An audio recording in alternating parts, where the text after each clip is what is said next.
Hi everyone, I'm Sarah. I'm Rajan. And I'm Courtney. And today we're going to be talking about how your family shapes your body image. This is a bit of a heavier topic. We're going to be talking about body dysmorphia, body dissatisfaction, and eating disorders and disordered eating as well. So these are all very heavy topics and conversations. First, I wanted to talk about kind of why this is important. And I wanted to talk about the really serious consequences that can occur when disordered eating habits can start to form into an eating disorder, both mentally and physically. According to the National Initiative for Eating Disorders, 1 million Canadians have a diagnosis of an eating disorder such as anorexia nervosa, bulimia nervosa, binge eating disorder, avoidant restrictive food intake disorder, and otherwise specified feeding and eating disorder as well. Eating disorders are also the highest overall cause of mortality rate of any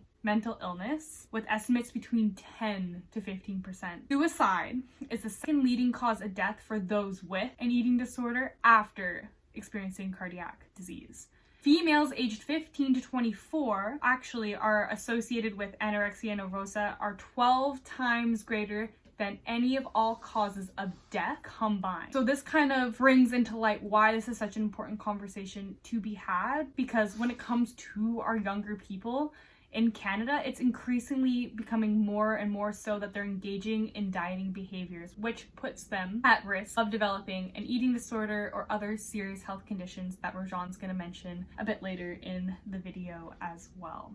Our articles, the first one is called How Your Family Shapes Your Body Image, and I found this one on bbcnews.com, one that was thrown out there on the internet that I kind of scooped up and I found. And their key points and the key messages I thought were really important in this article were talking about how parents often push on social media and friends and peers influencing one's body image or body dissatisfaction. They don't actually realize the effects they're having on their own children. So this happens and starts actually a lot earlier than they actually think, because as the textbook has mentioned previously during like the childhood chapter, kids are a lot more observant than parents think they are, and they're constantly watching how they're seeing themselves, how they're kind of handling food, and it's a lot of that monkey see, monkey do kind of thing. And that, let alone from just like the comments and stuff like that, plays a big role in how young people start to develop their relationship with food, how they develop their relationship with themselves, and how they perceive themselves to be. A big part of this article talks about how just these little offhand comments and teasing that comes from your parents or your siblings pile up over time and actually start to really play an effect. And this also tends to worsen into adolescence, the article mentioned, but it didn't actually really discuss about how young this starts to develop exactly. They just kind of mentioned like, oh, this kind of starts to happen when they were younger. So I think that was kind of lacking a bit in the article. Another thing that was kind of lacking as well in this article specifically was it had a very female focus and lens, which statistically like speaking, it is more common in women to develop eating disorders, but it doesn't really talk about how that could look different for men and how comments and teasing and how that can develop into eating disorders, how that really relates for guys. I think that's really missing in this article. What was really interesting in this one was the long-lasting effects and the views of self that women in their 40s and 60s can still remember memories of being weight shamed, and that pain that they felt is still so very powerful.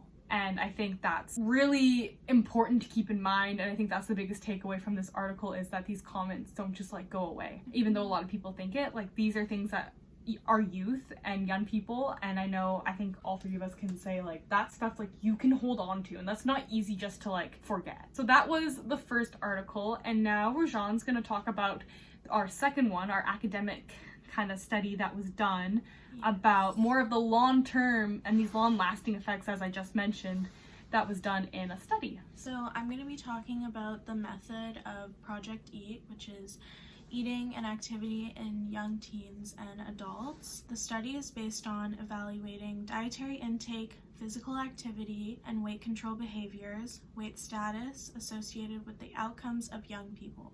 Project EAT met with a couple thousand high school students who completed surveys. 5 years later, the same participants, ages 17 to 23, were mailed a follow-up survey to examine the changes within their eating patterns, weight control behaviors, and weight status throughout their adolescence. Then later on, Project EAT followed up during ages 21 to 27, from adolescence to young adulthood. The study was based on both male and female participants, and it also included ethnic background, socioeconomic status. I think that's really good. I didn't even realize that they included ethnic and socioeconomical backgrounds too, along with male or female. Like, I think that's really cool too. Because eating disorders can like look different in like many different cultures. You know? Exactly. And depending on how much money you have, like not everyone can eat like, the same amount. Fresh food and the same amount and everything. Exactly. That's important. Yes. This study also did a test on family weight teasing. In this study, Project EAT asked a few questions regarding family weight teasing. The question included, have you ever been teased or made fun of by your weight from a family member?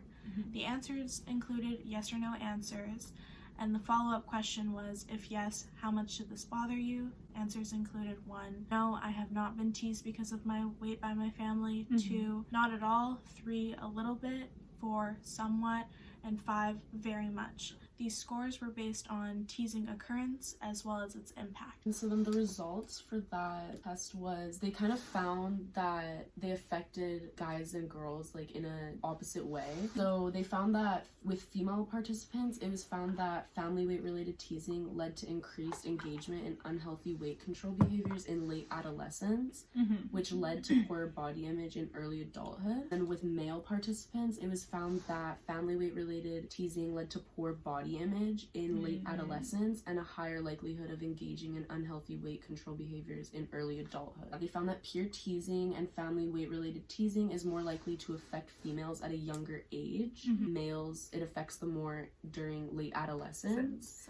And for both, it can look very differently. Females, the family weight related teasing leads them more into weight control and disordered eating habits, whereas with males, it kind of comes up as they get older and they may like start working out way too much, and that can cause a lot of problems because working out and not eating properly or not getting the right protein intake and stuff like that can really affect your body in a negative way when you're doing it too much. Related to practice, obviously, like as youth care practitioners, we're going to be working with lots of different youth who are going to have a variety of body image issues and disordered eating habits, eating disorders. So it's very important that we are aware of these things and we educate ourselves on these things and resources in our community. It's really important to think about the way we're approaching youth that are dealing with these things, because anybody struggling with eating disorders or body image issues, like anything can be kind of triggering for them, and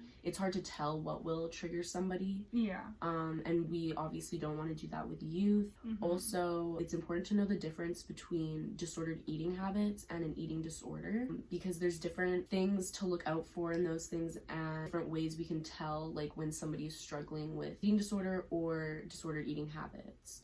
Some differences are disordered eating habits morely come from like mental health struggles. So if somebody's struggling, you know, with their mental health, like anxiety, depression, anything. Like I know for me personally, like when I was really struggling with my depression, like eating was like a task. Like I had to force myself to eat. Like I didn't want to eat. Like I had no appetite. And then also for me, like I struggle with pretty bad anxiety. So even like recently when I am feeling anxious throughout the day, like I'll forget to eat, or since like I'm feeling so anxious, like I can't eat. But that is not an eating disorder. And it turns into an eating disorder when it starts with like calorie counting and overworking out and stuff like that. That is what we really need to look for when it turns from disordered eating habits to an eating disorder. With that that, like what my disordered eating ended up turning into was, it started kind of with just like, I don't really want to eat, or just I had these really negative feelings, but then it soon developed into having like an app on my phone where I would just like count down all the calories, where I would list things, and then over exercising, over working out. And as Courtney had mentioned, when you're doing that and you're not eating enough, that develops into a lot of problems and really serious illnesses, not just mentally but also physically, like losing your hair, losing your period, really scary and serious things that I have personally had to go through and I've gone. And as most people know, like I wasn't here at school for a while because I had to get surgery to get my gallbladder removed, actually, because I couldn't process fat anymore because I hadn't eaten it in a very, very long time. And for me, that did stem from a lot of comments made to me as a child and through my adolescence. And I think if I had the CYC practitioner that maybe could have understood or helped guided me or helped me to see myself a bit differently, I think that would have made a really, really big difference. I know Rose is going to talk more about some of these health concerns that a lot of people similar to me have gone through with having an eating disorder that can stem from body teasing and dissatisfaction as well. Yes. So I'm going to be talking about the risk factors of eating disorders and some of the consequences. So according to the Lifespan Perspective textbook, eating disorders have a high mortality rate, as Sarah mentioned earlier, and they can be caused by the complex interaction of genetic, biological behavior, psychological, and social factors such as family members and peers. Genetic factors of eating disorders also influence physical activity, meaning those who struggle with anorexia may have higher energy levels. Referencing to the textbook, health concerns regarding anorexia include abnormally slow heart rate, low blood pressure, which increases risk for heart failure. Other factors include reduction of bone density, so like osteoporosis, muscle loss and weakness, severe dehydration, fainting, fatigue, and overall weakness. The cycle of binge and purging and bulimia can affect the digestive system and lead to electrolyte and chemistry imbalances, affecting the heart and other major organs. Frequent vomiting causes inflammation and possibly can rupture the esophagus. Binge eating disorder causes high blood pressure, high cholesterol, heart disease, type 2 diabetes, and gallbladder issues, like, Sarah mentioned earlier. These are some of the things you should look out for if you are struggling with your eating. I think it's important, to keep in mind that this is going to stem from so many different things, like from family, from addiction. Like these are things that I think are really important to keep in mind.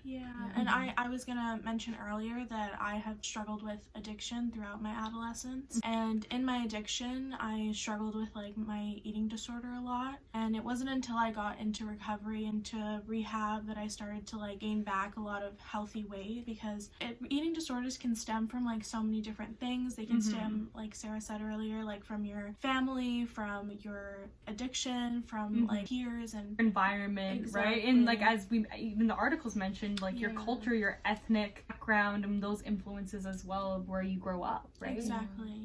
That's why I also think it's very important as youth care practitioners that we keep in mind how we're talking about ourselves. Absolutely. When we're around youth. Because obviously many of us probably struggle with self-esteem issues, maybe disordered eating habits. So it's really important that if we are struggling with those things, that we keep in mind the way we are expressing that when we're working with youth, and the way we're talking about ourselves. I think that's all we have for you today. I hope everyone, after watching this video, is able to take away some things they can use in their practice, maybe even in their practicum, and can kind of take some of these aspects that we've learned throughout the course, learning about adolescence and learning about just how much our youth change so rapidly and how much they perceive the world and how much they're growing at a time, I think is, once again, just really important to keep in mind as we move forward in our roles as CYC workers. So thanks for listening. Thank you. Bye.